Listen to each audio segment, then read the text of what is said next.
सर्व कळण्यासाठी जरा वेळ लागला. मी पहिल्यापासून सांगत होतो, राजकारणात जाऊ नको, सेवा करायची समाजाची, देशाची. सेवेतला आनंद वेगळा आहे.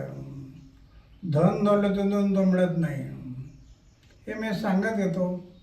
पण त्याला पटलं नाही. शेवटी त्याला या विचारावर तो आला.